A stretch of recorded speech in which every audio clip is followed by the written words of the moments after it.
ਉੱਚੇ ਮੰਦਰ ਸਾਲ ਰਸੋਈ, ਇੱਕ ਘੜੀ ਫੋਨਾ ਰਹਿਣ ਨਾ ਹੋਈ। ਇਹੋ ਤਨ ਐਸਾ जैसी घास की टाटी, जल गयो घास रल गयो माटी। राव पाई बंद कुटुंब सहीरा, ओए पी लागी काड़ सवेरा।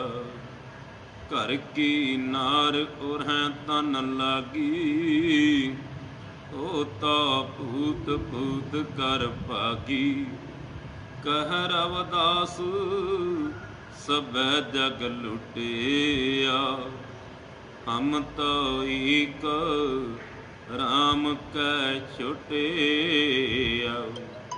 कह रवदास सब जग लुटिया, हम तो राम कै छुटिया।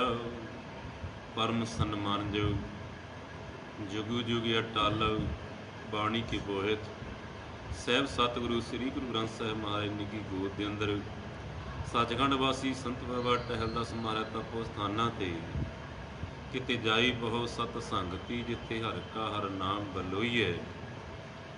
ਸੋਧਾ ਰਹਿ ਰਸ ਦੀ ਜਾਪ ਤੋਂ ਉਪਰੰਤ ਸਵਾਸਾਂ ਰੂਪੀ ਪੂੰਜੀ ਨੂੰ ਕੀਮਤੀ ਬਣਾਉਂਦੇ ਹੋਏ ਸਤਸੰਗ ਪ੍ਰਾਪਤ ਕਰ ਰਹੇ ਆਦਰਣੀ ਸਤਿਕਾਰਯੋਗ ਸਾਧ ਸੰਗਤ ਜੀ, ਜੈ ਗੁਰਦੇਵ, ਧੰਨ ਗੁਰਦੇਵ, ਜੈ ਸਤਿਗੁਰੂ ਰਵਿਦਾਸ ਜੀ, ਧੰਨ ਸਤਿਗੁਰੂ ਰਵਿਦਾਸ ਜੀ। ਆਦਰਣੀ ਸਤਿਕਾਰਯੋਗ ਸਾਧ ਸੰਗਤ ਜੀ, ਧੰਨ ਭਾਗੀ ਹੋ। ਸਤਿਗੁਰੂ ਦੀ ਮਿਹਰ ਸਦਕਾ ਭਾਵ ਸੁਹਾਵਾ ਤੋ ਤਰ ਜੁਲਦੇ ਸੀ, ਸੁਹਾਵਾ ਚਰਣੀ ਮੁਖ ਸੁਹਾਵਾ ਜਦ ਤੋ ਜਸ ਗਾਵੇ, ਜੀਉ ਪਿਆ ਤੋ ਸਰਣੀ। ਸਤਿਗੁਰੂ ਦੀ ਸ਼ਰਨ ਵਿੱਚ ਇੱਕ ਮਨ ਚਿਤ ਹੋ ਕਰਕੇ ਸਾਹਿਬ ਦੀ ਅਸ਼ੀਰਵਾਦ ਪ੍ਰਾਪਤ ਕਰ ਰਹੀ ਆਦਰਣੀ ਸਤਿਕਾਰਯੋਗ ਸਾਧ ਸੰਗਤ ਜੀ, ਸਤਿਗੁਰੂ ਦਾਸ ਮਹਾਰਾਜ ਜਿਨ੍ਹਾਂ ਦੀ ਪਾਵਨ ਮੁਖਾਰਬਿੰਦ ਤੋਂ ਉਚਾਰਨ ਕੀਤਾ ਸ਼ਬਦ ਉੱਚੇ ਮੰਦਰ ਸਾਲ ਰਸੋਈ, ਇੱਕ ਘੜੀ ਫੁਨ ਰਹਿਣ ਨਾ ਹੋਈ। ਇਹ ਪਾਵਨ ਸ਼ਬਦ ਧੰਨ ਸ੍ਰੀ ਗੁਰੂ ਗ੍ਰੰਥ ਸਾਹਿਬ ਮਹਾਰਾਜ ਦੀ ਅੰਗ 794 ਰਾਗ ਸੂਹੀ ਵਿੱਚ ਸੁਭਾਏਮਾਨ ਹੈ। ਬਾਦਸ਼ਾਹ ਬਿਜੇਪਾਲ ਤੇ ਹੋਰ ਅਨੇਕਾਂ ਰਾਜੇ ਮਾਂਡਵਗੜ੍ਹ ਮੱਧ ਪ੍ਰਦੇਸ਼ ਦੀ ਧਰਤੀ, ਇੱਥੇ ਸਤਿਗੁਰੂ ਦੀ ਚਰਨਾਂ ਦੀ ਸੰਗਤ ਕਰਦੇ ਹੋਏ ਹਰ ਕੀਰਤ ਸਾਧ ਸੰਗਤ ਹੈ। ਸਿਰ ਕਰਮਨ ਕੀ ਕਰਮ ਕਹੋ ਨਾਨਕ ਤਿਸ ਭਇਓ ਪਰਾਪ, ਜਿਸ ਪੁਰਬ ਲਿਖੀ ਕਾ ਲੈਣਾ, ਪੂਰਬਲੀ ਕਰਮ ਜਾਗੇ ਨੇ। ਭਾਵੇਂ ਬਾਦਸ਼ਾਹ ਬਿਜੇਪਾਲ ਸਮੇਂ ਦੇ ਅਨੁਸਾਰ ਮਾਇਆ ਧਾਰੀ ਅਤ ਅੰਨਾ ਬੋਲਾ, ਸ਼ਬਦ ਨਾ ਸੁਣਈ ਬਹੁ ਰੋਲ ਕਚੋਲਾ। ਆਪਣੀ ਮੱਤ ਦੇ ਅੰਦਰ, ਜੋਬਨ ਦੇ ਅੰਦਰ, ਆਪਣੀ ਬਾਦਸ਼ਾਹਤ ਦੇ ਅੰਦਰ ਭਾਵੇਂ ਵਿਕਾਰੀ ਸੀ, ਪਰ ਜਦੋਂ ਸਤਿਗੁਰੂ ਦੀ ਸੰਗਤ ਹੋਈ ਤੇ ਜਿੱਥੇ ਸਤਿਗੁਰੂ ਦੇ ਚਰਨਾਂ ਦੇ ਦਿਨੋਂ ਪਰ ਦਿਨ ਪਿਆਰ ਵਧਿਆ ਏ, ਅੱਜ ਸਤਿਗੁਰੂ ਦੇ ਚਰਨਾਂ ਵਿੱਚ ਬੇਨਤੀ ਕਰਦੇ ਨੇ ਕਿ ਪਾਤਸ਼ਾਹ, ਇਸ ਸੰਸਾਰ ਦੇ ਅੰਦਰ ਪਰਮੇਸ਼ਰ ਦੀ ਬਖਸ਼ੀ ਪ੍ਰਭਤਾ ਵਡਿਆਈ ਜਿਹੜੀ ਆ ਉਹ ਸਾਧ ਸੰਗਤ ਪਰਮਿਤਾ ਪਰਮੇਸ਼ਰ ਸਤਿਗੁਰੂ ਜੀ ਹਿਰਦੇ ਨੂੰ ਟਿਕਣ ਨਹੀਂ ਦਿੰਦੀ, ਮਨ ਨੂੰ ਟਿਕਣ ਦਿੰਦੀ, ਮਨ ਦਾ ਟਿਕਾ ਨਹੀਂ ਬਣਦਾ। ਤੇ ਸਾਧ ਸੰਗਤ ਜੀ ਸਾਹਿਬ ਸਤਿਗੁਰੂ ਦਾਸ ਮਹਾਰਾਜ ਜਿਨ੍ਹਾਂ ਨੇ ਗਿਆਨ ਬਖਸ਼ਦਿਆਂ ਹੋਇਆ ਉਦਮ ਮਤ ਪ੍ਰਭ ਅੰਤਰਜਾਮੀ ਪ੍ਰੇਰਿਆ ਤਿਉ ਕਰਨਾ। ਸਾਧ ਸੰਗਤ ਜੀ ਸੋਇਓ ਮਨ ਜਾਗਿਓ, ਸਾਧ ਸੰਗਤ ਪ੍ਰਸਾਦ ਸੰਤਨ ਕੈ। ਸਚਿਆਰ ਪੁਰਸ਼ਾਂ ਦੀ ਸੰਗਤ ਸਤਿਗੁਰ ਦੀ ਅਸ਼ੀਰਵਾਦ ਨਦਰੀ ਰਹਿਮਤ ਸਦਕਾ ਸੁੱਤੀ ਹੋਈ ਆਤਮਾ ਜਾਗ ਪੈਂਦੀ ਹੈ। ਅੱਜ ਉਹ ਸੁੱਤੀ ਹੋਈ ਆਤਮਾ ਜਾਗੀ ਤੇ ਸਾਹਿਬ ਸਤਿਗੁਰੂ ਦਾਸ ਮਹਾਰਾਜ ਗਿਆਨ ਦੀ ਭੰਡਾਰੀ ਵੰਡਦੀ ਹੋਈ ਇਸ ਪਾਵਨ ਸ਼ਬਦ ਦੇ ਅੰਦਰ ਅਗਿਆਨੀ ਜੀਵ ਨੂੰ ਦੀ ਸਮਝ ਜੀਵ ਨੂੰ ਗਿਆਨ ਬਖਸ਼ਿਸ਼ ਕਰਦੇ ਹੋਏ ਸੰਸਾਰ ਦੇ ਅੰਦਰ ਉੱਚੀ ਮਹਿਲਾਂ ਦੀ, ਵੱਡੀਆਂ ਬਾਦਸ਼ਾਹਾਂ ਦੀ ਜੋ ਸਾਧ ਸੰਗਤ ਗਿਆਨ ਬਖਸ਼ਦੇ ਨੇ, ਵਿਚਾਰ ਬਖਸ਼ਦੇ ਨੇ, ਸਾਸੀ ਆਪਾਂ ਸਰਵਣ ਕੀਤਾ ਹੈ। पातशाह बचन करते ने, ये तन ऐसा जैसी घास की टाटी, जल गए घास रल गए माटी। रहा रहाऊ के बचनों के अंदर सतगुरु रविदास पातशाह बख्शिश करते हैं कि जिहड़ा शरीर है ये तन ऐसा, असी संसार ते आकर के मन के विचार इन्ने बदल जाते हैं। परमेश्वर की चरणों की पैंड नूं तय करके परमेश्वर की चरणों में भेद होना सी, वो तन के अंदर आकर के संसार नूं ही सਦੀवी समझ बैठता है, संसार नाल ही चित ला लैंदा है। इसलिए सतगुरु दास बचन करते हैं, ये तन ऐसा, ये शरीर ते इउं है, ये तन ऐसा जैसी घास की टाटी। जिमें अज भी जी मध्य प्रदेश के अंदर लंबियां जमीनां ने, तो उत्थे ससनी छन्ना पाइयां, कुलियां पाइयां होंदियां ने कक्खां दियां, कान्हियां दियां, ते पातशाह समझाउंदे ने, ये तन ऐसा जैसी घास की टाटी। ये तन जिमें रहन बसेरे लई थोड़े समय लई जिमींदार फसल की राखी लई छोटी जी झुग्गी कान्हियां की टाटी बना के विश्राम करता है। ये तन ऐसा, इवें ही ये शरीर जिहड़ा है थोड़े समय लई उत्थे सहब सतगुरु कबीर जी महाराज बचन ने, क्या थोड़ी बात गुमान जैसी रहन पुराहुणे, उठ चल सै प्रवास। ए प्राणी, ए मना, ए शरीर, तू थोड़ी जी गल का काहदा मान मन करके बह गया है। ये मिट्टी का पुतला जिन्होंने पातशाह कहते मिट्टी मूसल, ये मिट्टी का मूसल ते माण की, ये काहदी माण है, ये काहदा हंकार करना है। ये तो मिट्टी का मूसल कदे भी ढेरी हो सकता है। तो साध संगत जी साहब के बचन हैं, ये जिहड़ा शरीर है ये नाशवान है। ये तन ऐसा जैसी घास की टाटी, क्या थोड़ी बात गमान, क्यों थोड़े जिहा समय का मान करना है। ये तन रूपी जिहड़ा झुग्गी आ, कान्हियां दी कुली कच्ची कोठी आ, ये तो तैनूं थोड़े समय लिए रहन बसेरे लिए मिली आ, इसदा काहदा मान करदा। ये तो जिवें प्राहुणे आउंदे ने, जैसे रहन प्राहुणे उठ चल 6 महीने निकलते हैं तो फुल अपने आप मुरझा जाते हैं। इस तरह ही इस सरीर साहब ने थोड़ी बात, थोड़ी समा दिता है, थोड़े सवास दिते ने। इसनूं पातशाह कहते हैं मंजिल बड़ी दूर आ, पैड़ा बड़ा लंबा है, समा थोड़ा है। इसलिए पातशाह कहते हैं ये तन ऐसा जैसे घास की टाटी। ये तो तन कान्हियां दी घाह की कुली वांग है, टाटी वांग है। जल गए घास, अग लग जाए घास सुआह हो जाता है, मिट्टी में रल जाता। इसी तरह ये तन भी एक दिन मिट्टी हो जाना है। ये तन ऐसा जैसी घास की टाटी, जल गए घास रल गए माटी।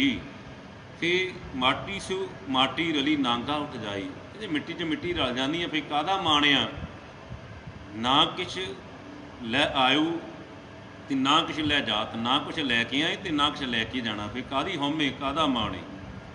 तो सह बचन करते ने, उच्चे मंदिर साल रसोई, सोहणे सोहणे महल, सोहणे सोहणियां सरावां बनाए ने, सोहणियां सोहणियां वड्डे वड्डे रसोखाने बनाए ने। उच्चे मंदिर साल रसोई, एक घड़ी हुण रहण ना होई। जदों ये तन दे विचों आत्मा रूपी प्राण निकल जाने ने, ते सह बचन करते ने, उच्चे मंदिर साल रसोई, एक घड़ी हुण रहण ना होई। ते किसी ने तैनूं बहुता समा इत्थे रखना नहीं, एक घड़ी हुण रहण ना होई। ये तन ऐसा जैसे घास की टाटी, जल गयो घास रल गयो माटी। भाई बंद कुटांब सहीरा, कोई भी लागै काढ़ सवेरा। भाई भरा बंद रिश्तेदार, भाई बंद कुटुंब अपना परिवार, सहीरा साथी संगी रिश्तेदार बहुते मित्र। भाई बंद कुटुंब सहीरा, कोई भी लागै काढ़ सहीरा। जिहड़े बहुत नज़दीकी दे मित्र ने, भावें दिलों दुख मनते ने, पर 2-4 मिनट गल करन तो बाद यही पुछते हैं कि हुण संस्कार किन्ने बजे करना, शमशान किन्ने बजे जाना। भाई बंद कुटुंब सहीरा, कोई भी लागै काढ़ सवीरा। सारे कहते हैं बहुता चिर लेट ना करियो, धुप हुंदी लाश खराब होएगी। समय का पता नहीं, मौसम का पता नहीं। जिवें अज करोना महामारी है, अज तो डर लगता है कोई मृतक देह के नज़दीक जाने भी तैयार नहीं। भाई बंद कुटुंब सहीरा, कोई भी लागै काढ़ सवीरा। घर दे ਪਰਿਵਾਰਕ ਮੈਂਬਰ ਅੱਜ ਲਾਸ਼ਾਂ ਲੈਣ ਤੋਂ ਆਪਣੇ ਪਿਆਰਿਆਂ, ਜਿਨ੍ਹਾਂ ਨੇ ਆਪਣਾ ਜਿੰਦ ਕੁਰਬਾਨ ਕਰਕੇ ਬੱਚਿਆਂ ਨੂੰ, ਧੀਆਂ ਪੁੱਤਰਾਂ ਨੂੰ ਪਾਲਿਆ ਸੀ, ਉਹ ਅੱਜ ਧੀਆਂ ਪੁੱਤਰ ਜਿਨ੍ਹਾਂ ਨੂੰ ਕਹਿੰਦੇ ਗੁਰਪ੍ਰਸਾਦੀ ਵਿੱਦਿਆ ਵਿਚਾਰੇ ਪੜ੍ਹ ਪੜ੍ਹ ਪਾਵੈ ਮਾਨ, ਜਿਸ ਵਿੱਦਿਆ ਗਿਆਨ ਕਰਕੇ ਗਿਆਨ ਪ੍ਰਾਪਤ ਹੋਣਾ ਸੀ, ਅੱਜ ਪੜ੍ਹੇ ਲਿਖੇ ਡਾਕਟਰ ਜਿਨ੍ਹਾਂ ਦੇ ਬੱਚੇ ਨੇ, ਉਹਨਾਂ ਨੂੰ ਵੀ ਜਦੋਂ ਆਪਣੇ ਪਿਤਾ ਦੀ ਮ੍ਰਿਤਕ ਹੋਈ, ਇਹੋ ਜਿਹੀਆਂ ਖਬਰਾਂ ਸੁਣਨ ਨੂੰ ਮਿਲੀਆਂ ਨੇ ਕਿ ਉਹਨਾਂ ਨੇ ਵੀ ਆਪਣੇ ਪਿਤਾ ਦੀ ਲਾਸ਼ ਲੈਣ ਨੂੰ ਇਨਕਾਰ ਕਰ। ਕਿਹੋ ਜਿਹਾ ਸਮਾਜ ਜਿਹੜਾ ਮਾਤਾ ਪਿਤਾ ਹਰ ਜਿੰਦ ਜਾਨ, ਹਰ ਮਾਲ ਸੁਭਾਵ, ਹਰ ਤਰ੍ਹਾਂ ਦੀ ਖੇਡ ਖੇਡ ਕੇ ਆਪਣੇ ਧੀਆਂ ਪੁੱਤਰਾਂ ਦੀ ਤਰੱਕੀਆਂ ਚਾਹੁੰਦਾ ਏ। ਤੇ ਪਾਤਸ਼ਾਹ ਕਹਿੰਦੇ ਉਹ ਅੱਜ ਕੋਈ ਜਵਿੰਦੀ ਮੁਛੜੀ ਵਿਛੜੀ ਕੋਈ ਮੋਇਆ ਨਾ ਜਾਈ ਛੋੜ। ਕਹਿੰਦੇ ਜਿਹੜੇ ਤੈਨੂੰ, ਜਿਨ੍ਹਾਂ ਲਈ ਤੂੰ ਸਾਰੀ ਦਿਨ ਰਾਤ ਕਰਕੇ ਨੱਠਾ ਭੱਜਾ ਫਿਰਦਾ ਸੀ, ਬੇਈਮਾਨੀਆਂ ਕਰਦਾ ਸੀ, ਉਹ ਤੇ ਅੱਜ ਜਿਉਂਦੀ ਵਿਛੜੀ, ਜਿਉਂਦਿਆਂ ਹੀ ਛੱਡ ਗਿਆ। ਨਹੀਂ ਮੋਇਆ ਨਾ ਜਾਈ ਛੋੜ। ਉਹ ਸਤਿਗੁਰੂ, ਉਹ ਪਰਮੇਸ਼ਰ ਜੀ ਦੇ ਚਰਨਾਂ ਵਿੱਚ ਜੁੜਨ ਲਈ ਤੈਨੂੰ ਇਹ ਜੀਵਨ ਮਿਲਿਆ ਸੀ, ਜਿਹੜਾ ਤੈਨੂੰ ਮ੍ਰਿਤਕ ਤੋਂ ਬਾਅਦ ਵੀ ਆਪਣੇ ਚਰਨਾਂ ਵਿੱਚ ਥਾਂ ਦਿੰਦਾ ਏ, ਉਹਨੂੰ ਤੂੰ ਯਾਦ ਨਹੀਂ ਕਰਦਾ, ਉਹਨੂੰ ਛੱਡ ਬੈਠਿਆ ਏ। ਜੋ ਘਰ ਛੱਡ ਗਵਾਵਣਾ ਸੋ ਲੱਗਾ ਮਨ ਮਾਏ, ਜਿੱਥੇ ਜਾਈ ਤੁਧ ਵਰਤਣਾ ਤਿਸ ਕੀ ਚਿੰਤਾ ਨਾ ਏ। ਜਿਹੜਾ ਘਰ ਛੱਡ ਕੇ ਚੱਲ ਜਾਣਾ ਸੀ, ਉਹਦੇ ਨਾਲ ਚਿੱਤ ਲਾ ਕੇ ਬਹਿ ਗਿਆ ਏ। ਜਿੱਥੇ ਜਾ ਕੇ ਆਨੰਦ ਲੈਣਾ ਸੀ, ਜਿਹਦੀ ਕਿਰਪਾ ਦੇ ਨਾਲ ਖੁਸ਼ੀਆਂ ਮਿਲਣੀਆਂ ਸੀ, ਜੀਵਨ ਸਫਲ ਹੋਣਾ ਸੀ, ਉਹ ਕਦੀ ਚੇਤਾ ਹੀ ਨਹੀਂ ਆਇਆ। ਇਸ ਲਈ ਸਾਧ ਸੰਗਤ ਦੀ ਇਤਿਹਾਸ ਸਾਖੀ ਮਹਾਂਪੁਰਸ਼ਾਂ ਦੇ ਬਚਨ ਹਨ। ਕਹਿੰਦੀ ਬੜੇ ਵੱਡੇ ਰਾਜੀ ਘੁੰਮਣ ਤਾਂ ਕਿ ਤ੍ਰਿਸ਼ਨਾ ਬੁੱਝੀ, ਤ੍ਰਿਸ਼ਨਾ ਨਹੀਂ ਬੁੱਝਦੀ, ਕਿਉਂਕਿ ਤ੍ਰਿਸ਼ਨਾ ਬੁੱਝੇ ਹਰ ਕੈ ਨਾਮ। ਮਹਾਂਪੁਰਸ਼ਾਂ ਨੇ ਬਚਨ ਲਿਖੇ ਨੇ। ਕਹਿੰਦੇ ਭੀਮ ਸੈਨ ਜੈਸੀ ਬਲੀ ਬਲਕਾਰ ਕਾਂਪ ਜਾਤੀ, ਸੁਧ ਬੁੱਧ ਗਈ ਦੀ ਕਾਲ ਵਿਕਰਾਲ। ਬਾਦਸ਼ਾਹ ਜਿੰਨੀ ਮਰਜ਼ੀ ਉੱਤੀ ਬਾਦਸ਼ਾਹੀ, ਜਿਹੜੇ ਮਰਜ਼ੀ ਵੱਡੇ ਮਹਿਲ ਹੋਣ, ਜਿੰਨੀਆਂ ਜ਼ਿਆਦਾ ਵੱਡੀਆਂ ਫੌਜਾਂ ਹੋਣ, ਵੱਡਾ ਰਾਜ ਹੋਵੇ, ਪਰ ਇੱਕ ਗੱਲ ਯਾਦ ਰੱਖੀ, ਮਹਾਂਪੁਰਸ਼ਾਂ ਨੇ ਬਚਨ ਲਿਖਦਾ, ਕਹਿੰਦੇ ਭੀਮ ਸੈਨ ਜੈਸੀ ਬਲੀ ਬਲਕਾਰ ਕਾਂਪ ਜਾਤੀ। ਉਹ ਐਸੀ ਪਾਂਡਵ ਜਿਨ੍ਹਾਂ ਦੀ ਸਰੀਰ, ਜਿਨ੍ਹਾਂ ਦੀ ਤਾਕਤ ਦੇਖ ਕੇ ਦੁਨੀਆ ਕੰਬਦੀ ਸੀ, ਤੇ ਜਦੋਂ ਮੌਤ ਸਾਹਮਣੇ ਦਿਸਦੀ ਹੈ ਨਾ, ਤੇ ਮਹਾਂਪੁਰਸ਼ਾਂ ਨੇ ਬਚਨ ਲਿਖੇ ਨੇ, ਭੀਮ ਸੈਨ ਜੈਸੀ ਬਲੀ ਬਲਕਾਰ ਕਾਂਪ ਜਾਂਦੇ। ਵੱਡੇ ਵੱਡੇ ਯੋਧੇ ਸੂਰਵੀਰ ਕੰਬ ਜਾਂਦੇ। ਭੀਮ ਸੈਨ ਜੈਸੀ ਬਲੀ ਬਲਕਾਰ ਕਾਂਪ ਜਾਤੇ, ਸੁਧ ਬੁੱਧ ਗਈ ਦੇ ਕਾਲ ਵਿਕਰਾਲ ਕੋ। ਜਦੋਂ ਮੌਤ ਆਪਣਾ ਵਿਕਰਾਲ ਭਿਆਨਕ ਰੂਪ ਦਿਖਾਉਂਦੀ ਹੈ ਨਾ, ਫਿਰ ਕਹਿੰਦੇ ਨੇ ਕਾਲ ਬਿਆਲ ਜੋ ਪਰਿਓ ਡੋਲੇ। ਜਦੋਂ ਆਪਣਾ ਮੌਤ ਰੂਪੀ ਸਮ ਆਪਣਾ ਭਿਆਨਕ ਰੂਪ ਦਿਖਾਉਂਦਾ ਏ, ਇਹ ਬੰਦਾ ਕੰਬਣ ਲੱਗ ਜਾਂਦਾ। ਜਿਹਨੂੰ ਧੰਨ ਗੁਰੂ ਦਾਸ ਬਾਣੀ ਵਿੱਚ ਲਿਖਦੇ ਨੇ, ਤਨ ਮਰੋੜੀ ਹੱਥ ਕਪੀ ਸਿਆਹੂ ਹੁਆ ਖੇਤ। ਤਨ ਵੀ ਕੰਬਣ ਲੱਗ ਜਾਂਦਾ, ਰੰਗ ਬੱਗੀ ਤੋਂ ਕਾਲਾ ਹੋ ਜਾਂਦਾ। ਤੇ ਪਾਤਸ਼ਾਹ ਕਹਿੰਦੇ ਨੇ ਜੈਸਾ ਬੀਜੇ ਸੋ ਲਾਉਣੇ, ਜੋ ਬੀਜਿਆ ਵੱਢਣਾ ਤੋਂ ਹੀ ਪੈਣਾ ਹੀ। ਇੱਥੇ ਸਾਧ ਸੰਗਤ ਮਹਾਂਪੁਰਸ਼ਾਂ ਦੇ ਬਚਨ ਨੇ, ਭੀਮ ਸੈਨ ਜੈਸੀ ਬਲੀ ਬਲਕਾਰ ਕੰਬ ਜਾਤੇ, ਸੁਧ ਬੁੱਧ ਗਈ ਦੀ ਕਾਲ ਵਿਕਰਾਲ ਕੋ। ਆਪਣੀ ਸੁਧ ਅਕਲ ਤਾਕਤ ਨਿਰਬਲ ਹੋ ਗਈ, ਸਾਧ ਸੰਗਤ ਦੀ ਸਾਥ ਛੱਡ ਗਈ। ਭੀਮ ਸੈਨ ਜੈਸੀ ਬਲੀ ਬਲਕਾਰ ਕਾਂਪ ਜਾਤੀ, ਸੁਧ ਬੁੱਧ ਗਈ ਦੀ ਕਾਲ ਵਿਕਰਾਲ ਕੋ। ਨਾਦਰ ਸਿਕੰਦਰ ਦਾਰਾ ਅਕਬਰ ਸ਼ਾਹ ਜੈਸੇ ਅਕਬਰ ਚਲੇ ਹੱਥ ਖਾਲੀ, ਤਿਆਗ ਮਾਲ ਇਕਬਾਲ ਕੋ। ਨਾਦਰ ਵਰਗੇ ਰਾਜੇ, ਸਿਕੰਦਰ ਵਰਗੇ ਰਾਜੇ, ਜਿਨ੍ਹਾਂ ਨੂੰ ਦੁਨੀਆ ਦਾ ਰਾਜ ਮਿਲ ਗਿਆ। ਨਾਦਰ ਸਿਕੰਦਰ ਬਾਦ ਅਕਬਰ ਸ਼ਾਹ ਜੈਸੇ ਰਾਜੇ, ਚਲੇ ਹੱਥ ਖਾਲੀ, ਤਿਆਗ ਮਾਲ ਇਕਬਾਲ ਕੋ। ਬਾਦਸ਼ਾਹ ਸਿਕੰਦਰ, ਇਤਿਹਾਸ ਕਹਿੰਦਾ ਹੈ ਕਿ ਜਿਹਨੇ ਪੂਰੀ ਦੁਨੀਆ ਨੂੰ ਜਿੱਤਿਆ ਹੈ, ਕਿ ਸਾਸਨ ਦੀ ਚੱਕਰਵਰਤੀ ਰਾਜਾ, ਦੁਨੀਆ ਦਾ ਰਾਜ ਮਿਲ ਗਿਆ ਹੈ। ਧੰਨ ਗੁਰੂ ਗ੍ਰੰਥ ਸਾਹਿਬ ਜੀ ਬਚਨ ਹਨ, ਐਸੂ ਰਾਜ ਨਾ ਕਿਤੇ ਕਾਜ, ਜਿਤ ਨਹਿ ਤ੍ਰਿਪਤਾਏ। ਉਹ ਰਾਜ ਕਿਸ ਕੰਮ ਦਾ, ਇਹਨੂੰ ਪ੍ਰਾਪਤ ਕਰਕੇ ਰੱਜੇ ਨਹੀਂ ਆਇਆ। ਤੇ ਸਾਸਨ ਇਤਿਹਾਸ ਕਹਿੰਦਾ ਹੈ ਕਿ ਬਾਦਸ਼ਾਹ ਸਿਕੰਦਰ ਜਦੋਂ ਰਾਜ ਮਿਲ ਗਿਆ ਨਾ, ਦੁਨੀਆ ਦਾ, ਆਪਣੇ ਬਾਗ ਵਿੱਚ ਬੈਠਾ, ਸੋਹਣਾ ਕੁਰਸੀ 'ਤੇ ਬੈਠਾ ਹੈ। ਟਹਿਲੀਏ ਵਜ਼ੀਰ ਇੱਧਰ ਉੱਧਰ ਖਲੋਤੇ ਨੇ, ਪਹਿਰੇਦਾਰ ਖਲੋਤੇ ਨੇ। ਸਾਸਨੀ ਅਕਸਰ ਕਥਾ ਵਿੱਚ ਸੁਣਦੇ ਹਾਂ ਕਿ ਕਹਿੰਦੇ ਇੱਕ ਕਊਆ ਲੰਘਿਆ, ਜਦੋਂ ਉੱਤੇ ਬੈਠ ਕਰ ਗਿਆ ਨਾ, ਕਿ ਬਾਦਸ਼ਾਹ ਸਿਕੰਦਰ ਦੁਨੀਆ ਦਾ ਬਾਦਸ਼ਾਹ ਚੱਕਰਵਰਤੀ ਰਾਜੇ, ਕਹਿੰਦੇ ਕਾਹਦਾ ਤੂੰ ਰਾਜਾ ਆ, ਕਾਹਦਾ ਚੱਕਰਵਰਤੀ ਰਾਜਾ ਆ। ਤੇ ਇਹ ਤਾਂ ਹੁਕਮ ਕਹਿੰਦੇ ਕਾਂ 'ਤੇ ਨਹੀਂ ਚੱਲਦਾ, ਤੇਰੇ 'ਤੇ ਤੁਰਦਾ ਬੈਠ ਕਰ ਗਿਆ, ਕੋਈ ਰੋਕੇ ਨਹੀਂ ਸੀ। ਤੇ ਸਾਸਨ ਕਹਿੰਦੀ ਬਾਦਸ਼ਾਹ ਸਿਕੰਦਰ, ਉਹਨੇ ਆਪਣੇ ਰਾਜਗੁਰੂ ਬੁਲਾਏ, ਬੇਨਤੀ ਕੀਤੀ, ਕਹਿੰਦੇ ਮੈਨੂੰ ਕੋਈ ਢੰਗ ਦੱਸੋ ਕਿ ਮੈਂ ਚੱਕਰਵਰਤੀ ਰਾਜ ਤਾਂ ਹੋ ਗਿਆ, ਰਾਜਾ ਤਾਂ ਹੋ ਗਿਆ, ਕੋਈ ਐਸਾ ਥਾਂ ਦੱਸੋ ਮੈਨੂੰ। ਇੱਕ ਸੁਣਿਆ ਏ ਕਿ ਅੰਮ੍ਰਿਤ ਦਾ ਚਸ਼ਮਾ ਜਿਹੜਾ ਕੋਹ ਦੀਆਂ ਪਹਾੜੀਆਂ ਵਿੱਚ ਵਗਦਾ ਏ, ਉਹ ਅੰਮ੍ਰਿਤ ਪ੍ਰਾਪਤ ਹੋ ਜਾਏ। ਹੁਣ ਰਾਜ ਮੈਂ ਦੁਨੀਆ ਦਾ ਰਾਜ ਕਰਕੇ ਤਾਂ ਦੇਖ ਲਵਾਂ, ਮੈਨੂੰ ਮੌਤ ਨਾ ਆਵੇ। ਤੇ ਸਾਧ ਸੰਗਤ ਜੀ ਰਾਜਗੁਰੂ ਜਿਨ੍ਹਾਂ ਨੇ ਕਹਿੰਦੇ ਦੱਸਿਆ ਨਿਸ਼ਾਨੀਆਂ ਦਸੀਆਂ ਕਿ ਕੋਹ ਕਾਪ ਦੀਆਂ ਪਹਾੜੀਆਂ ਜਿੱਥੇ ਅੱਜ ਵਿਦਵਾਨ ਕਿਆਸ ਕਰਦੇ ਨੇ ਕਿ ਅੰਮ੍ਰਿਤ ਦਾ ਚਸ਼ਮਾ ਵਗਦਾ ਜਿਹਨੂੰ ਪੀ ਕੇ ਪ੍ਰਾਣੀ ਅਮਰ ਹੋ ਜਾਂਦਾ ਹੈ, ਕਦੇ ਮੌਤ ਨੇੜੇ ਨਹੀਂ। ਤੇ ਸਾਸੀ ਕਵੀ ਵੀਰ ਜੀ ਦੀ ਕਥਾ ਲਿਖੀ ਹੈ, ਇਸ ਪ੍ਰਸੰਗ ਨੂੰ ਕਲਮਬੰਦ ਕੀਤਾ ਹੈ। ਕਵੀ ਵਜੀਦ ਜੀ ਲਿਖਦੇ ਨੇ, ਸਾਸ ਕੰਗਰ ਢੂੰਡੇ ਆਬੇ ਹਯਾਤ ਨੂੰ, ਆਬੇ ਹਯਾਤ ਅੰਮ੍ਰਿਤ ਜਿਹਨੂੰ ਪੀ ਕੇ ਅੰਮ੍ਰਿਤ ਹੋ ਜਾਣਾ ਹੈ, ਮੌਤ ਨਹੀਂ ਆਉਣੀ। ਸਾਸ ਕੰਦਰ ਢੂੰਡੇ ਆਬੇ ਹਯਾਤ ਨੂੰ, ਫਿਰਦਾ ਵਿੱਚ ਉਜਾਣੀ ਦਿਨ ਤੇ ਰਾਤ ਨੂੰ, ਕੌਣ ਆਖੇ ਸਾਈਂ ਨੂੰ ਤੂੰ ਇੰਜ ਨਹੀਂ ਇੰਜ ਕਰ। ਹੁਣ ਬਾਦਸ਼ਾਹ ਜਿਹੜਾ ਚੱਕਰਵਰਤੀ ਰਾਜਾ, ਉਹਨੂੰ ਕੌਣ ਕਹੇ ਵੀ ਬਾਦਸ਼ਾਹ ਤੂੰ ਇਉਂ ਕਿਉਂ ਕਰਦਾ ਏ, ਅੱਜ ਤੈਨੂੰ ਪੂਰੀ ਦੁਨੀਆ ਦੀ ਚੱਕਰਵਰਤੀ ਰਾਜ ਮਿਲਿਆ ਏ, ਢੰਗ ਨਾਲ ਰਾਜ ਕਰ।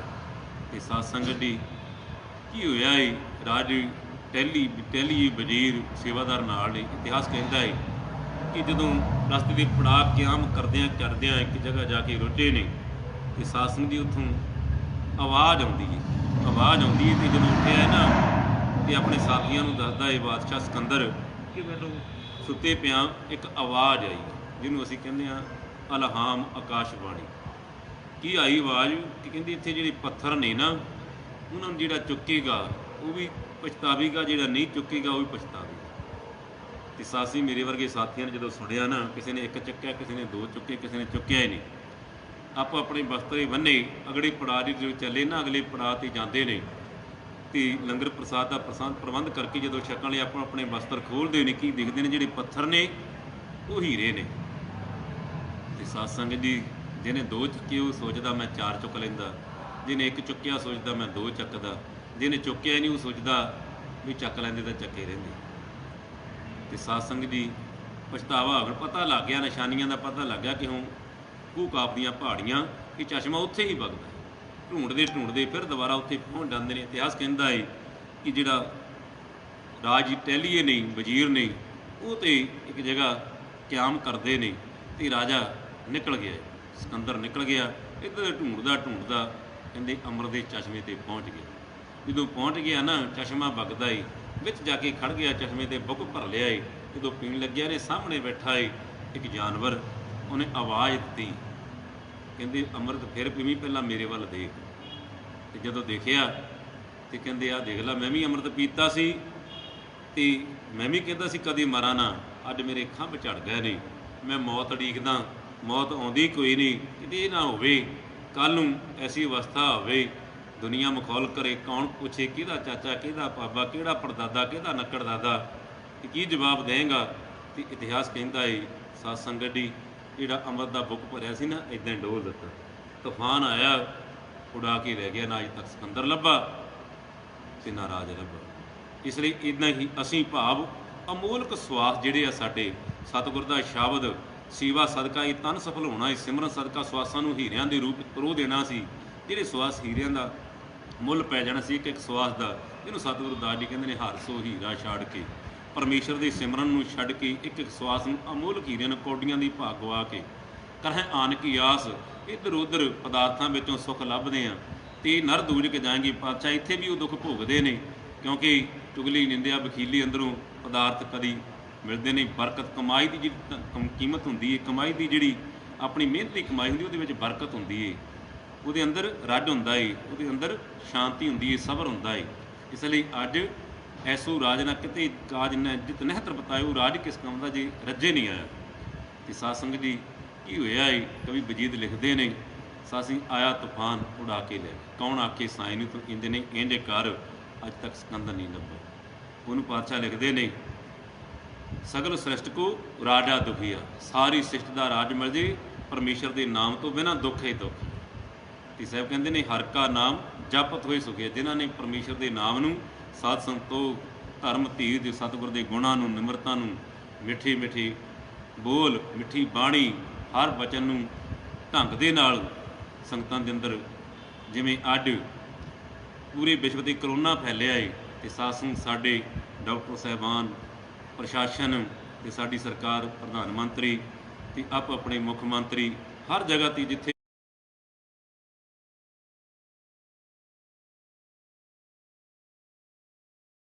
ਵੀ ਸਫਾਈ ਸੈਨਿਕ, ਸੇਵਾਦਾਰ, ਲੰਗਰ ਦੀ ਜਿਹੜੀ ਸੇਵਾਦਾਰ ਡਿਊਟੀਆਂ ਕਰ ਰਹੇ ਨੇ, ਸੇਵਾਵਾਂ ਦੇ ਰਹੇ ਨੇ, ਬੜੇ ਮਿੱਠੇ ਸੁਭਾਅ ਦੇ ਨਾਲ ਆਪਣੀ ਇੱਕ ਇੱਕ ਸਵਾਸ ਨੂੰ ਕੀਮਤੀ ਬਣਾ ਰਹੇ ਆ, ਇੱਕ ਇੱਕ ਪਲ ਨੂੰ ਸਾਹਿਬ ਦੀ ਬਖਸ਼ੀ ਬਰਕਤ ਕਮਾਈ ਨੂੰ ਸਫਲ ਕਰ ਰਹੇ ਆ। ਇਸੇ ਨੂੰ ਪਾਤਸ਼ਾਹ ਕਹਿੰਦੇ ਨੇ, ਘਾਲ ਖਾਏ ਕਿ ਚੱਥੋਂ ਦੇ ਨਾਨਕ ਰਾਹ ਪਛਾਣਿਆ ਸੀ। ਤੇ ਸਾਧ ਸੰਗਤ ਜੀ, ਮਹਾਂਪੁਰਸ਼ਾਂ ਦੇ ਬਚਨ ਨੇ, ਭੀਮ ਸੈਨ ਜੈਸੀ ਬਲੀ ਬਲਕਾਰ ਕਾਂਪ ਜਾਤੇ, ਸੁਧ ਬੁੱਧ ਗਈ ਤੇ ਕਾਲ ਵਿਕਰਾਲ ਕੋ, ਨਾਦਰ ਸਿਕੰਦਰ ਦਾਰਾ ਅਕਬਰ ਸ਼ਾਹ, ਚਲੇ ਹੱਥ ਖਾਲੀ ਤਿਆਗ ਮਾਲ ਇਕਬਾਲ ਕੋ। ਅੱਗੇ ਲਿਖਦੇ ਨੇ, ਪ੍ਰਿਆ ਬਿਰਤ ਵਿਕਰਮਦਿੱਤ ਜੈਸੇ ਰਾਜੇ, ਉਹ ਵੀ ਨਾ ਨਿਕਾਲ ਸਕੇ ਆਏ ਪਾਸ ਕਾਲ ਕੋ। ਪ੍ਰਿਆ ਬਿਰਤ ਵਿਕਰਮਦਿੱਤ ਜੈਸੇ ਐਸੇ ਮਹਾਨ ਯੋਧੇ ਰਾਜੇ ਹੋਏ ਨੇ, ਜਿਨ੍ਹਾਂ ਵਾਸਤੇ ਮਹਾਂਪੁਰਸ਼ਾਂ ਦਾ ਫਰਮਾਨ ਹੈ, ਦਿਨ ਕੀ ਨਾਮ ਦਰਾੜਨ ਕੀ ਸੱਤ ਸਾਗਰ ਹੈ ਅਬ ਲਓ ਜਗ ਮਾਹੀ। ਐਸੇ ਯੋਧੇ ਜਦੋਂ ਕਹਿੰਦੇ ਆਪਣੇ ਰੱਥਾਂ 'ਤੇ ਚੜ੍ਹ ਕੇ ਚੱਲੇ ਨੇ, ਘਰ ਪਰਬਤ ਪੰਖ ਹਾਲੇ ਨਾ ਹੱਲੇਂਗੇ, ਜਿਹਨਾਂ ਜਦੋਂ ਤੀਰ ਚਲਾਇਆ, ਜਿਹੜੇ ਪਹਾੜ ਸੀ ਉਹ ਕਹਿੰਦੇ ਨੇ ਜਿਵੇਂ ਪੰਛੀ ਉੱਡਦਾ ਇਵੇਂ ਉੜ ਕੇ ਚਲੇ ਗਏ ਨੇ, ਪਰ ਉਹ ਯੋਧੇ ਆਪਣੀ ਧਰਤੀ ਤੋਂ ਹੱਲੇ ਨਹੀਂ। ਇੰਨੀ ਤਾਕਤ ਯੋਧੇ ਧਰਤੀ 'ਤੇ ਪੈਦਾ ਹੋਏ, ਤੇ ਜਿੱਥੋਂ ਉਹਨਾਂ ਦੇ ਰੱਥ ਲੰਘੇ ਉਹਨਾਂ ਨੂੰ ਪਾੜ ਪੈ ਗਏ। ਉੱਥੇ 7 ਸਮੁੰਦਰ ਅੱਜ ਸੰਸਾਰ ਵਿੱਚ ਦੁਨੀਆ ਮੰਨਦੀ ਆ, ਇਹ ਜਿਹੜੇ ਸਮੁੰਦਰ ਕਿਸੇ ਨੇ ਪੱਟ ਕੇ ਨਹੀਂ ਬਣਾਏ, ਕਿੱਡੇ ਮਹਾਬਲੀ ਯੋਧੇ ਹੋਣਗੇ। ਤੇ ਮਹਾਂਪੁਰਸ਼ ਬਚਨ ਕਰਦੇ ਨੇ, ਪ੍ਰਿਆ ਬਿਰਤ ਵਿਕਰਮਦਿੱਤ ਜੈਸੇ ਰਾਡੀ, ਬੂਬੀ ਗਏ ਹਾਥ ਖਾਲੀ ਤਿਆਗ ਮਾਲ ਇਕਬਾਲ ਕੋ, ਉਹ ਵੀ ਨਾ ਨਿਕਾਲ ਸਕੇ ਆਏ ਪਾਸ ਕਾਲ ਕੋ। ਜਦੋਂ ਮੌਤ ਆਈਏ ਉਹ ਵੀ ਫੇ ਜਾਣਾ ਹੀ ਪਿਆ। ਤੇ ਸਾਧ ਜਾਂ ਭੇਜੀ ਤਾਂ ਤਿੰਨੇ ਪਠਾਈ, ਸੱਦੇ ਤਿਨਾ ਬੁਲਾਏ ਲਿਆ। ਅੱਗੇ ਮਹਾਂਪੁਰਸ਼ਾਂ ਨੇ ਬਚਨ ਲਿਖਿਆ, ਕਹਿੰਦੇ ਧਰਮਦਾਸ ਜਪੀ ਤਪੀ ਰਿਖੀ ਮੁਨੀ ਸਿੱਧ ਸਾਧ। ਇਹ ਮੌਤ ਜਿਹੜੀ ਆ ਸਰੀਰ ਕਰਕੇ ਸਾਧ ਸੰਗਤ ਜੀ, ਗੁਰੂਆਂ ਪੀਰਾਂ ਪੈਗੰਬਰਾਂ ਨੂੰ ਇੱਥੋਂ ਜਾਣਾ ਪਿਆ। ਮਾਰ ਕੰਡੇ ਤੇ ਕੂਦ ਕਾਏ ਜਿਨ ਤਿੰਨ ਧਰਣ ਮੂੰਡ ਬੁਲਾਏ। ਮਾਰ ਕੰਡੇ ਜੈਸੇ ਰੇਸ਼ੀ, ਜਿਨ੍ਹਾਂ ਨੇ 300 ਸਾਲ ਦੀ ਆਜੂ ਤੇ ਕਹਿੰਦੇ ਕੱਖਾਂ ਦੀ ਕੁੱਲੀ ਭਾਵ ਕੱਖਾਂ ਦਾ ਪੂਲਾ ਸਿਰ ਤੇ ਰੱਖ ਕੇ ਗੁਜ਼ਾਰਦੀ। ਕਹਿੰਦੇ ਕਿਹੜਾ ਬਹੁਤਾ ਚਿਰ ਰਹਿਣਾ ਹੈ, ਥੋੜ੍ਹੇ ਚਿਰ ਤਾਂ ਇੱਥੇ ਕੱਟਣਾ ਹੈ। ਕਿਆ ਥੋੜ੍ਹੀ ਬਾਤ ਗੁਮਾਨ, ਕਹਿੰਦੇ ਥੋੜ੍ਹੇ ਜਿਹੇ ਸਮੇਂ ਦਾ ਕਾਹਦਾ ਮਾਣਿਆ, ਥੋੜ੍ਹੇ ਜਿਹੇ ਸਵਾਸ ਇੱਦਾਂ ਹੀ ਕੱਟ ਕੇ ਚਲੇ ਜਾਣਾ। ਤੇ ਸਾਧ ਸੰਗਤ ਜੀ, ਧਰਮਦਾਸ ਜਪੀ ਤਪੀ ਰਿਖੀ ਮੁਨੀ ਸਿੱਧ ਸਾਧ, ਕਹੋਂ ਕੋ ਨਾ ਛੋਡੇ ਖਾਏ ਜਵਾਨ ਬਿਰਧ ਬਾਲ ਕੋ। ਇਹ ਰਿਖੀ ਮੁਨੀ ਰਿਸ਼ੀ ਸਿੱਧ ਸਾਧ ਤੇ ਸਾਧ ਸੰਗਤ ਦੀ ਵੱਡੇ ਵੱਡੇ ਯੋਧੇ ਨੂੰ ਮੌਤ ਨੇ ਇੱਕ ਦਿਨ ਲੈ ਜਾਂਦੀ ਹੈ। ਤੇ ਸਾਧ ਸੰਗਤ ਧੰਨ ਸਤਿਗੁਰੂ ਕਬੀਰ ਜੀ ਮਹਾਰਾਜ, ਜਿਨ੍ਹਾਂ ਨੇ ਵੱਡਾ ਸਮਾਂ ਸਤਿਗੁਰੂ ਰਵਿਦਾਸ ਮਹਾਰਾਜ ਜੀ ਦੀ ਸੰਤ ਮੰਡਲੀ ਦੇ ਅੰਦਰ, ਜਿੱਥੇ ਸਤਿਗੁਰੂ ਦਾਸ ਜੀ ਬਚਨ ਕਰਦੇ ਨੇ, ਨਾਮਦੇਵ ਕਬੀਰ ਤਰਲੋਚਨ ਸਦਨਾ ਸੈਨ ਤਰੀ। ਪੰਜਾਬ ਦੀ ਧਰਤੀ, ਡੇਰਾ ਸ਼੍ਰੀ ਗੁਰਦਾਸ ਮੰਦਰ, ਸੰਤ ਹੀਰਾਦਾਸ ਜੀ ਚੱਕ ਹਕੀਮ ਫਗਵਾੜੇ ਦੇ ਨਜ਼ਦੀਕ, ਜਿੱਥੇ 70 ਦਿਨ ਸਤਿਗੁਰੂ ਕਬੀਰ ਜੀ, ਸਤਿਗੁਰੂ ਰਵਿਦਾਸ ਜੀ ਮਹਾਰਾਜ ਧੰਨਾ ਜੀ, ਸਤਿਗੁਰੂ ਧੰਨਾ ਜੀ, ਸਾਧ ਸੰਗਤ ਜੀ ਬਾਬਾ ਦੇਵੀਆ ਜੀ, ਇਸੇ ਮਹਾਂਪੁਰਸ਼ਾਂ ਨੇ ਕਬੀਰ 7 ਦਿਨ ਤੇ ਸਾਧ ਸੰਗਤ ਜੀ ਸ਼੍ਰੀ ਚਰਨ ਚੁਗੰਗਾ ਤੇ 4 ਸਾਲ 2 ਮਹੀਨੇ 11 ਦਿਨ ਭੁੱਲੀ ਮਨੁੱਖਤਾ ਨੂੰ ਸੱਚ ਦਾ ਸੰਦੇਸ਼ ਦਿੱਤਾ ਹੈ, ਉਪਦੇਸ਼ ਦਿੱਤਾ ਹੈ, ਬਾਣੀ ਦਾ ਗਿਆਨ ਦਾ ਭੰਡਾਰ ਬਖਸ਼ਿਆ ਹੈ। ਤੇ ਸਾਧ ਸੰਗਤ ਸਤਿਗੁਰੂ ਕਬੀਰ ਮਹਾਰਾਜ ਜੀ ਦੇ ਬਚਨ ਹਨ, ਹਰ ਬਿਨ ਕੌਣ ਸਹਾਈ ਮਨ ਕਾ। ਕਹਿੰਦੇ ਐ ਮਨਾ ਦੱਸ ਤਾਂ ਸਹੀ, ਪਰਮੇਸ਼ਰ ਦੀ ਸੇਵਾ ਤੋਂ ਬਿਨਾਂ ਤੇਰੀ ਸਹਾਇਤਾ ਕੌਣ ਕਰ ਸਕਦਾ ਹੈ। ਹਰ ਬਿਨ ਕੌਣ ਸਹਾਈ ਮਨ ਕਾ, ਮਾਤ ਪਿਤਾ ਭਾਈ ਸੁਤਵੰਤਾ। ਕਹਿੰਦੇ ਮਾਤਾ ਪਿਤਾ ਭਾਈ ਪਿਆ ਧਰਮ ਪਤਨੀ ਤੇ ਸੰਬੰਧੀਆਂ ਵਾਸਤੇ, ਜਿਨ੍ਹਾਂ ਵਾਸਤੇ ਤੂੰ ਖਲਾਰਾ ਪਾਈ ਫਿਰਦਾ ਹੈ, ਮਾਤ ਪਿਤਾ ਭਾਈ ਸੁਤਵੰਤਾ ਹਿਤ ਲਾਗੂ ਸਭ ਫਨ ਕਾ। ਉਹ ਤੇ ਸਾਰੇ ਆਪਣੇ ਗੌਂ ਖਾਤਰੇ ਹੀ ਅੱਜ ਕਿਸੇ ਧੀ ਪੁੱਤ ਨੂੰ ਦਬਕਦੇ ਉੱਤੇ ਸਾਰੇ ਅੱਜ ਇਤਿਹਾਸ ਗਵਾਹ ਹੈ। ਸਾਡੀ ਕੁਝ ਪਰਸੈਂਟ ਕਹਿੰਦੇ ਚੰਗਿਆਈ ਆਲਕ ਕਰੇ ਬੁਰਿਆਈ ਹੋਏ ਸ਼ੇਰ। ਤੇ ਸਾਧ ਸੰਗਤ ਜੀ, ਪਿਤਾ ਦੇ ਹੁਕਮ ਤੋਂ, ਮਾਤਾ ਦੇ ਹੁਕਮ ਤੋਂ ਹੀ ਮੁਨਕਰ ਹੋ ਜਾਂਦੇ ਨੇ। ਮਾਤ ਪਿਤਾ ਭਾਈ ਮਾਤ ਪਿਤਾ ਭਾਈ ਸੁਤਵੰਤਾ ਹਿਤ ਲਾਗੂ ਸਭ ਫਨ ਕਾ। ਆਗੇ ਕੋ ਕਿਛ ਤੁਲਹਾ ਬੰਧੂ ਕਿਆ ਪ੍ਰਭਾਸਾ ਧਨ ਕਾ। ਅੱਗੇ ਲਈ ਵੀ ਕੁਛ ਧਨ ਇਕੱਠਾ ਕਰ ਲਾ, ਕਹਿੰਦੇ ਕਿਆ ਪ੍ਰਭਾਸਾ ਧਨ ਕਾ। ਇਹ ਧਨ ਦਾ ਸਵਾਸਨ ਦਾ ਕੀ ਪਤਾ ਕਦੋਂ ਮੁੱਕ ਜਾਣ। ਅੱਗੇ ਸਾਹਿਬ ਬਚਨ ਕਹਿੰਦੇ, ਸਗਲ ਧਰਮ ਪੁੰਨ ਫਲ ਬਾਂਛੂ ਧੂਰ ਬਾਂਛੂ ਸਭ ਜਨ ਕਾ। ਸਾਰੇ ਧਰਮ ਸੱਚੇ ਰਸਤੇ 'ਤੇ ਚੱਲਣਾ ਸਿਖਾਉਂਦੇ ਨੇ, ਪੁੰਨ ਕਰਮ ਸਿਖਾਉਂਦੇ ਨੇ, ਪਰ ਕਹਾਂ ਵਿਸਾਸਾ ਇਸ ਭਾਂਡੇ ਕਾਇਤ ਲਾਗਾ ਠਨਕਾ। ਇਸ ਭਾਂਡੇ ਦਾ ਪਤਾ ਨਹੀਂ ਕਦੋਂ ਟੁੱਟ ਜਾਣਾ ਹੈ, ਜਾਂ ਭੱਜੀ ਤਾਂ ਠੀਕਰ ਹੋਵੇ ਘਾੜਤ ਘੜੀ ਨਾ ਜਾਏ। ਸਗਲ ਧਰਮ ਪੁੰਨ ਫਲ ਬਾਂਛੂ ਧੂਰ ਬਾਂਛੂ ਸਭ ਜਨ ਕਾ। ਅੱਗੇ ਸਾਹਿਬ ਲਿਖਦੇ ਨੇ, ਕਹਿਤ ਕਬੀਰ ਸੁਣੋ ਰੇ ਸੰਤੋ ਇਹ ਮਨ ਉਡਣ ਪੰਖੀਰੂ ਬਣ ਕਾ। ਸਤਿਗੁਰੂ ਕਬੀਰ ਮਹਾਰਾਜ ਬਚਨ, ਐ ਮਨਾ, ਇਹ ਜਿਹੜੀ ਆਤਮਾ ਆ, ਇਹ ਤੇ ਇੱਕ ਦਰਖਤ ਦੀ ਜਿਹੜਾ ਪੰਛੀ ਆ ਰਾਤ ਨੂੰ ਆ ਕੇ ਰਹਿਣ ਬਸੇਰਾ ਕਰ ਸਵੇਰੇ ਉੱਡ ਜਾਂਦਾ ਏ। ਇਸੇ ਤਰ੍ਹਾਂ ਇਸ ਧਰਤੀ 'ਤੇ ਇਸ ਸਰੀਰ ਰੂਪੀ ਆਲਣੇ ਦੇ ਵਿੱਚ ਜੀਵ ਆਤਮਾ ਜ਼ਿੰਦਗੀ ਦੀ ਰੈਣ ਕੱਟਣ ਆਈ ਹੈ। ਗੱਡ ਕੀ ਆਖੂ ਸਤਨਾਮ ਸਿੰਘ। ਤੇ ਸਾਧ ਸੰਗਤ ਜੀ, ਸਤਿਗੁਰੂ ਦਾਸ ਮਹਾਰਾਜ ਨੇ ਬਚਨ ਕਰ ਦਿੱਤਾ ਏ, ਉੱਚੇ ਮੰਦਰ ਸਾਲ ਰਸੋਈ ਇੱਕ ਘੜੀ ਪੁਨ ਰਹਿਣ ਨਾ ਹੋਈ। ਇਹ ਤਨ ਐਸਾ ਜੈਸੇ ਘਾਸ ਕੀ ਟਾਟੀ, ਜਲ ਗਇਓ ਘਾਸ ਰਲ ਗਇਓ ਮਾਟੀ, ਭਾਈ ਬੰਦ ਕੁੱਟਾਂ ਬਸੁਹੀਰਾ, ਉਹ ਪੀ ਲਾਗੈ ਕਾੜ ਸਵੇਰਾ, ਘਰ ਕੀ ਨਾਰ ਉਰਾਂ ਤਨ ਲਾਗੀ। ਉਹ ਧਰਮ ਪਤਨੀ ਧੀਆਂ ਪੁੱਤਰ ਜਿਹੜੇ ਗਲੇ ਲੱਗ ਲੱਗ ਮਿਲਦੇ ਸੀ, ਜਿਹੜੇ ਕਹਿੰਦੇ ਸੀ ਅਸੀਂ ਤੁਹਾਡੇ ਤੋਂ ਬਿਨਾਂ ਰਹਿ ਨਹੀਂ ਸਕਦੇ। ਤੇ ਸੱਸਨੀ ਜਬ ਹੀ ਹੰਸ ਤਜੀਏ ਕਾਇਆ, ਜੀਵ ਰੂਪੀ ਹੰਸ ਨੇ ਜਦੋਂ ਇਸ ਕਾਇਆ ਨੂੰ ਵਿਛੋੜਾ ਪੈ ਗਿਆ, ਛੱਡ ਕੇ ਚਲੇ ਗਈ। ਭੂਤ ਭੂਤ ਕਰ ਭਾਗੀ, ਸਾਰੇ ਕਹਿੰਦੇ ਹੁਣ ਸੰਸਕਾਰ ਕਰੀਏ। ਤੇ ਜੇ ਕਿਤੇ ਬਾਅਦ ਕਿਤੇ ਸੁਪਨੇ ਵਿੱਚ ਵੀ ਆ ਜਾਏ, ਜਿਸ ਪਿਤਾ ਤੋਂ ਬਿਨਾਂ, ਜਿਸ ਭਰਾ ਤੋਂ ਬਿਨਾਂ ਕਦੀ ਸਾਹ ਨਹੀਂ ਸੀ ਲੈਂਦੇ, ਫਿਰ ਉਹਦੇ ਤੋਂ ਡਰ ਲੱਗਣ ਲੱਗ ਜਾਂਦਾ। ਘਰ ਕੀ ਨਾਰ ਉਰੈਂਤਾਂ ਲਾਗੀ, ਉਹ ਤਾਂ ਭੂਤ ਭੂਤ ਕਰ ਭਾਗੇ, ਕਹਿ ਰਵਿਦਾਸ ਸਭੈ ਜਗ ਲੁੱਟਿਆ, ਹਮ ਤਾਂ ਏਕ ਰਾਮ ਕਹਿ ਛੁੱਟਿਆ। ਧੰਨ ਗੁਰੂ ਦਾਸ ਮਹਾਰਾਜ ਕਹਿੰਦੇ ਨੇ, ਜੇ ਛੁਟਕਾਰਾ ਚਾਹੁੰਦੇ ਆ, ਜੇ ਜ਼ਿੰਦਗੀ ਦੀਆਂ ਖੁਸ਼ੀਆਂ ਚਾਹੁੰਦੇ, ਜੀਵਨ ਨੂੰ ਸਫਲ ਕਰਨਾ ਚਾਹੁੰਦੇ ਹੋ, ਮੈਂ ਰਾਮ ਨਾਮ ਤਨ ਲਾਦਿਆ, ਵਿਖ ਲਾਦੀ ਸੰਸਾਰ। ਪਰਮੇਸ਼ਰ ਦੇ ਨਾਮ ਦਾ ਸਿਮਰਨ ਦਾ ਖਜ਼ਾਨਾ, ਸ਼ੁਭ ਗੁਣਾਂ ਦਾ ਖਜ਼ਾਨਾ ਹਿਰਦੇ ਵਿੱਚ ਵਸਾ ਲਈਏ, ਇਸ ਜੀਵਨ ਨੂੰ ਸਫਲ ਕਰ ਲਈਏ। ਕਹਿ ਰਵਿਦਾਸ